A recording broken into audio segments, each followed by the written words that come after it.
Toon Bells. एक समय की बात है। हरी और रवि नाम के दो दोस्त थे। उनके घर भी पास पास ही थे। हरी बहुत अमीर था, उसके पास सब कुछ था, लेकिन क्या फायदा, उसे एक रात भी ठीक से नींद नहीं आती थी। रवि बहुत गरीब था, लेकिन वो रोज चैन और सुकून से सोता था। वो अपने घर के दरवाजे और खिड़कियां पूरी तरह खोलकर उस ठंडी हवा में खर्राटे भरकर सोता था। रवि को इतनी चैन से सोते देख हरी को जलन होती थी। हरी को लगा कि उसके पास कोई धन दौलत न होने के कारण ही वो इतनी सुकून की नींद सो पा रहा है, इसलिए उसने उसकी नींद खराब करने के लिए एक योजना बनाई। एक दिन वो सोने के सिक्कों से भरी एक थैली लेकर रवि के पास गया। तुम्हारे पास पैसे ना होना देखकर मुझे बहुत दुख होता है। आखिर तुम मेरे दोस्त जो हो, इसलिए मैं तुम्हारी कुछ आर्थिक मदद करना चाहता हूँ। ये लो, ये सोना रख लो, अपनी गरीबी दूर कर लो। ऐसा कहकर उसने उदारता से पैसों की पोटली उसके हाथ में थमा दी। दोस्त द्वारा दी गई पैसों की पोटली देखकर रवि बहुत खुश हुआ। उसने अपने मित्र की इस मदद के लिए उसे 100 बार धन्यवाद दिया। उसने उस पैसों की पोटली को तुरंत अपने बिस्तर के नीचे छिपा दिया। लेकिन जैसे जैसे रात बीतती गई, उसे नींद नहीं आई। कौन सा चोर कहां से आ जाए, इस डर से उसने अपने घर के सारे दरवाजे और खिड़कियां कसकर बंद कर ली। उस रात रवि को कुछ समझ नहीं आ रहा था। एक तरफ हाथ आए सिक्कों की पोटली को देखकर वो खुश हो रहा था, तो दूसरी तरफ उसे डर लग रहा था कि कहीं कोई इन्हें लूट ना ले जाए। कुल मिलाकर उसे 1 मिनट के लिए भी नींद नहीं आई। अगले दिन सुबह ही रवि हरी के घर गया। मित्र, मुझे समझ आ गया कि तुमने मुझे ये पैसों की पोटली क्यों दी थी। कृपया ये पैसे तुम ही रख लो। मेरे पास पैसों से भी कीमती शांति है। तुम्हारे पैसों के बदले मैं अपनी शांति नहीं खो सकता। कहते हुए उसने हरी को पैसे लौटा दिए। उसके बाद वो अपने घर आया और चैन की नींद सो गया। दक्षिण भारत के एक गांव में सुजाता और उसके पति सुब्रमण्यम रहते थे। सुब्रमण्यम गांव में मजदूरी करके अपने परिवार का पेट पालते थे। उन्हें एक लड़का भी था, उसका नाम कृष्णा था। वो पढ़ाई में बहुत होशियार था।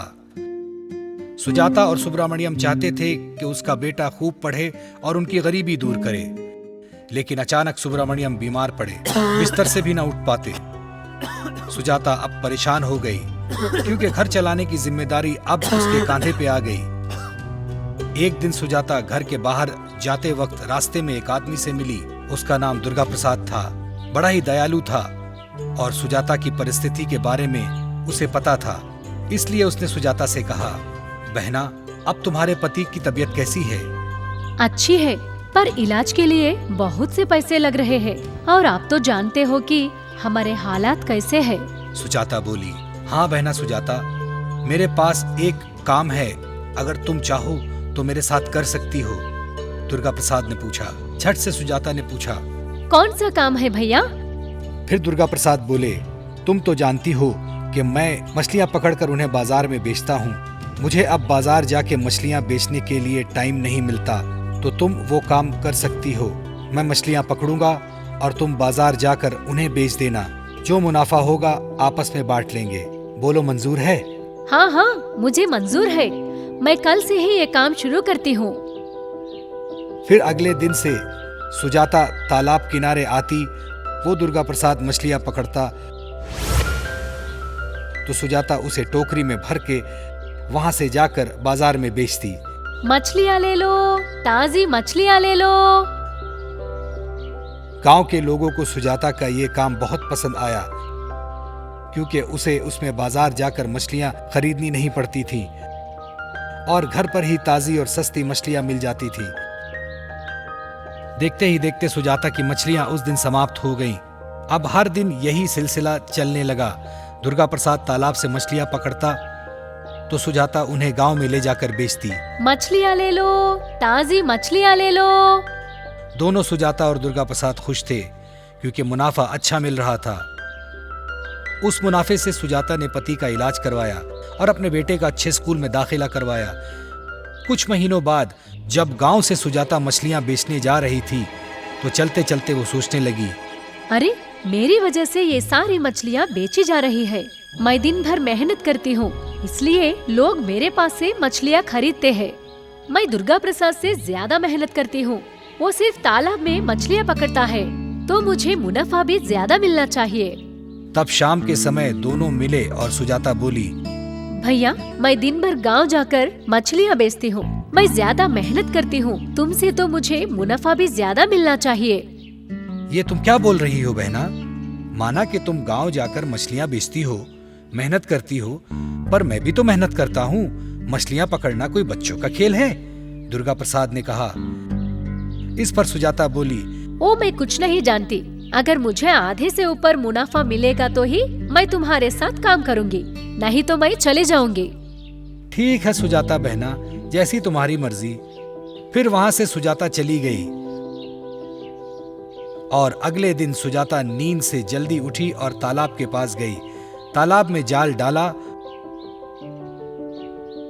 2-3 बार कोशिश की और कोशिश करने के बाद मछलियां उसके हाथ लगी।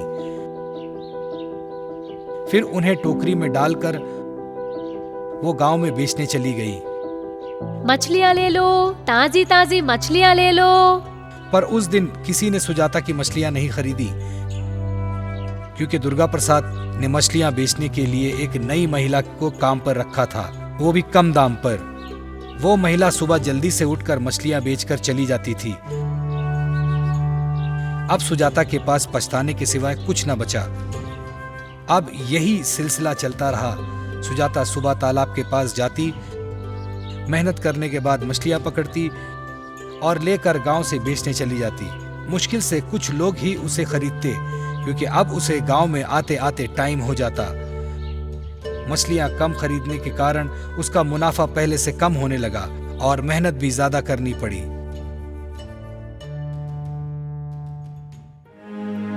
अब सुजाता सोचने लगी, ये मैंने क्या कर दिया? मुझे लगा मछलियाँ पकड़ना आसान है और उसे बेचना कठिन पर नहीं। मछलियाँ पकड़ना भी मेहनत का काम है। कम से कम जब तक मैं दुर्गा प्रसाद के साथ थी तो अच्छा सा मुनाफा मिल रहा था, पर अब वो भी नहीं मिल रहा और मेहनत भी ज्यादा करनी पड़ रही है। मुझसे लालच में आके बहुत बड़ी गलती हो गई। सुजाता रोने लगी। तो बच्चों, क्या समझे इस कहानी से कि हमें ज्यादा लालच नहीं करना चाहिए। ज्यादा पाने के चक्कर में हम सब कुछ खो बैठते हैं।